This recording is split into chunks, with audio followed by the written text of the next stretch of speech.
الحمد لله وحده والصلاة والسلام على من لا نبي بعده.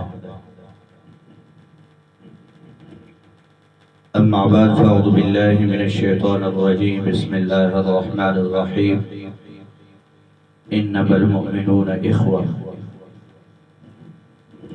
صدق الله العظيم. زمان معزز مسلمانانو، موجودہ حالات چاغا د فلسطین او د اسرائیل دی. پدې کې فلسطین زموږ اسلامي ملک دی او هغوی سره اسرائیل ظلم ور زیاتې کوي، چونکه فلسطین زموږ خپل مسلمانان دي.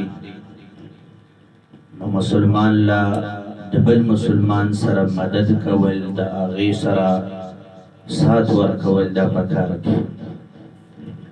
قرآن کریم کې رب کریم فرمایي انما المؤمنون اخوه، چې مسلمانان چې څونه دي ټول رونه خیال دي. بل طرف ته نبی کریم صلی الله تعالی علیه وسلم فرمایي المسلمون کجسد واحد، چې مؤمنان مسلمانان خپل کې داسې دي لکه یو جسم. جسم لکه څنګه د انسان خپل جسم دی، په دې کې چې د دې یو عضو ته تکلیف وي نو د ټول وجود ته به تکلیف وي. لہذا که یو ځای کې مسلمان له چرته تکلیف ملاو شي نو دا ځکه دی چې بقیه ټول د دنیا مسلمانانو ته تکلیف حاصل شو. نو نبی کریم صلی الله تعالی علیه وسلم حدیث دی چې مسلمان سره چې دی، مسلمانان ټول د یو جسم مانند دي، د یو جسم په شان دي. د جسم چې په کومې حصے کې تکلیف وي نو بقیه حصے ته به درد او د هغې اثر خامخا محسوسېږي. او که چیرې د جسم یو حصې ته زخم ولګي نو د هغې ټول وجود چې هغه بېچینه شي، هغې تکلیف وي. نو دغه شان یو مسلمان چې دی د هغه تکلیف هغه به بل مسلمان ته هم حاصلېږي، یعنی دغه اثر به بل مسلمان ته خامخا ځي. نو لہذا پکار دی چې یو مسلمان بل مسلمان تنها پرېږدي، یو مسلمان بل مسلمان تنها پرېږدي بلکې بل مسلمان سره سات وکړي. په دې وخت موجوده حالات کې زموږ فلسطین مسلمانانو باندې هر طرفه تکلیف دی او مسلمانو د طرفه امداد کا حاصل شو نو هغه هم صرف د یو ملک طرف.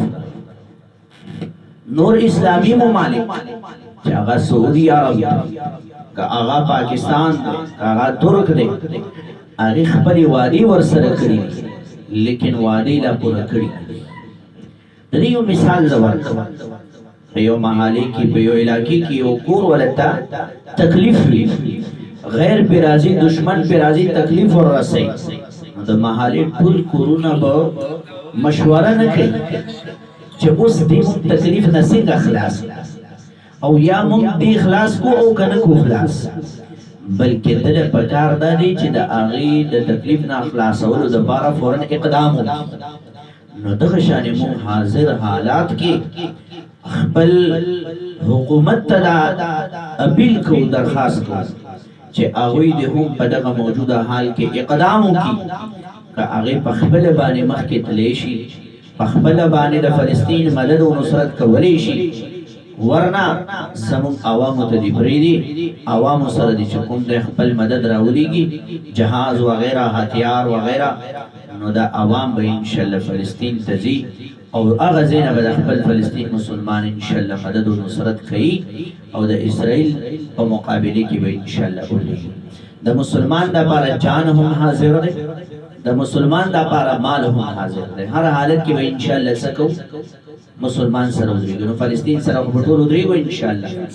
الله دې موږ ته په دې خبرو د عمل توفیق راکړي.